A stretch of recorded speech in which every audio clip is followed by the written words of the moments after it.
daughter of CANDUS HARER that went missing, her vehicle was actually found somewhere around here in one of these parking lots. Take the next left onto East Olson Drive. Right there, and they said, a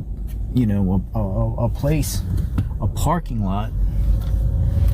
On August 21st, 2009, Rose Marie Bly left her residence in St. Croix Falls, Wisconsin, believed to be en route to Cushing, just a short 6-mile drive to the east.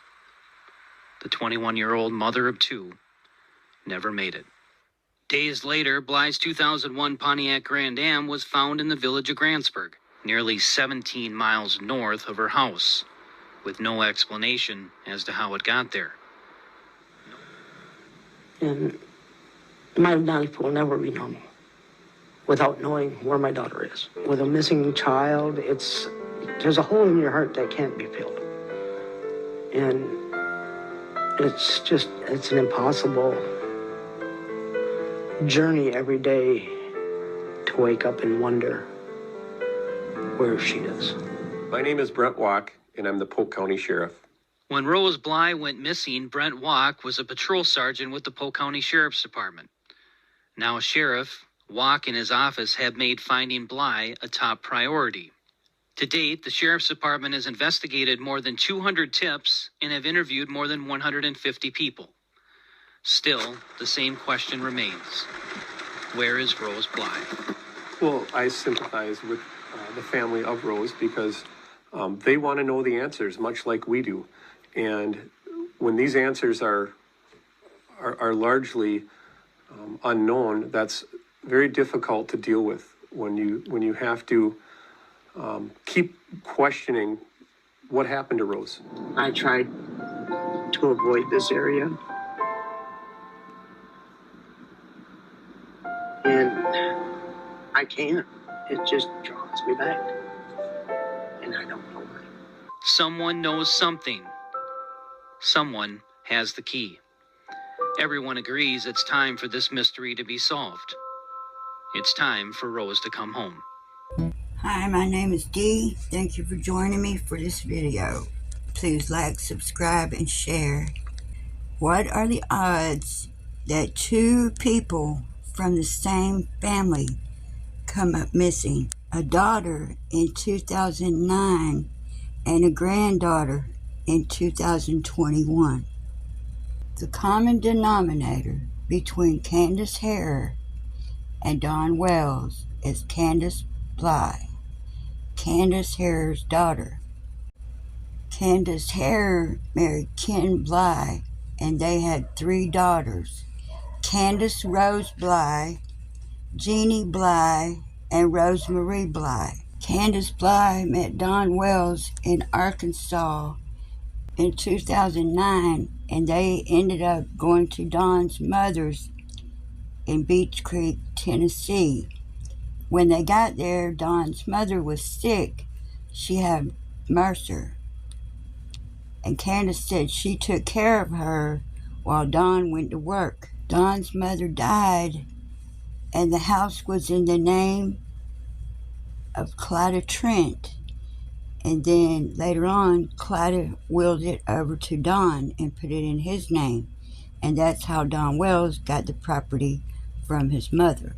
CANDUS HARER came to Tennessee, and she brought a travel trailer to stay in.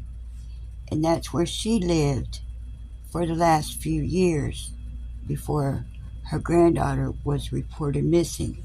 It's been said, or it's been implicated more than a few times, that Dawn Wells and CANDUS HARER did not see eye to eye on many different things. Why did CANDUS HARER choose to live at the Wells home, or at the Wells property, when she had her own home in Grantsburg, Wisconsin, the whole time she was in Tennessee? Walking around looking for Summer, and I just knew she was gone. But trying to tell the police that and everything when they just pulled up in the woods, somebody has taken her. I tried to tell them that, and they never did listen to that. You know. And what was your feeling as to why they weren't listening? What's your gut?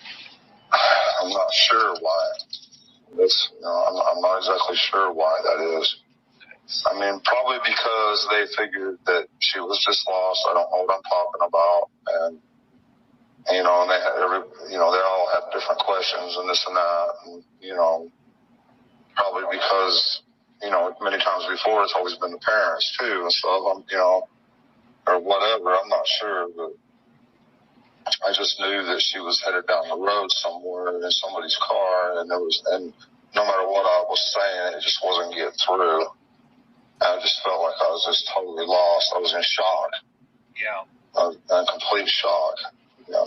Now, when you got there, describe for me what the scene looked like. What was going on? Well, the police started coming in and everything, and I'm like, well, I'm going to go take my car, and I'm going to go look here and there, and drive around. And I drove, like I say, I was in shock. I didn't know which way to go.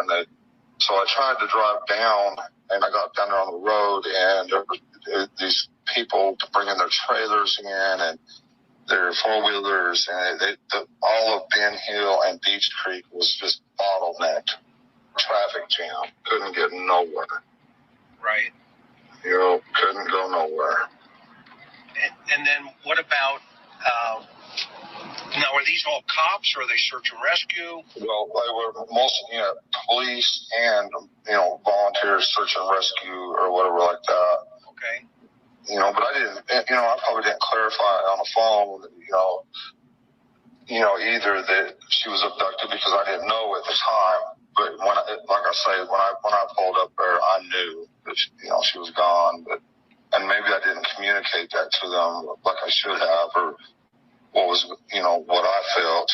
Well, I had a few times. I said, she's not here. I come to that conclusion right away. But what brought you to that conclusion? That was pretty quick, right? I mean, just knowing her, and that because we tried to scare the heck out of her and let her know, because we do have bears, right. And we do, them dogs. Everybody keeps talking about them dogs, but they're the stupidest damn things, and they also will go away for days and then come back, and I don't know where the heck they go, but they do. And they weren't there that day.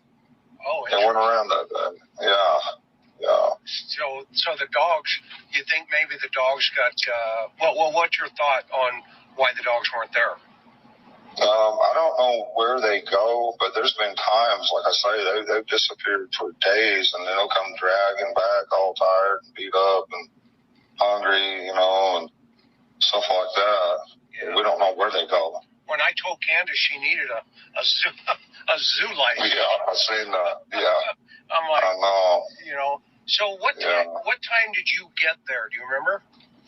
Well, they say, it's really strange, because I thought it was 5:30, but the 911 call says 6:30, 6:26 is when the first call come in. And that could have well be. Sometimes I work till sunset, A lot of times I have been here lately, but I thought it was 5:30. Challenge here for him is he's just never been caught. Those in attendance with him, Summer's mother, grandmother, two of her older brothers, and family friend David Dotson. The family, they need that support. A lot of negativity has been said, and it affects the mother, the father, and the children. And we just want to focus on getting Summer back. Through like Dawn and Candace and Grandis's friend list, just to see if anyone kind of stood out to me, and that they all have in common. And they had this one woman on all of their friends list, Julie Letts. And I was looking at her, and I could not get over the similarities between her and Rose Bly. I'm not big on conspiracy theories or anything, but this is supposed to be Candace's cousin, and it would have been Grandis's sister's daughter. But the more I look at this, I just can't get over how much she looks like Rose. I mean, the shape of the face, the lips, the nose, the eyes, the hair color, even in a couple of the pictures, the teeth look very similar. And I was just like, oh my gosh. This is Lynn Harer, Grambo's niece, and check out the death date. This case is chock full of coincidences, but are they really coincidences? I think not.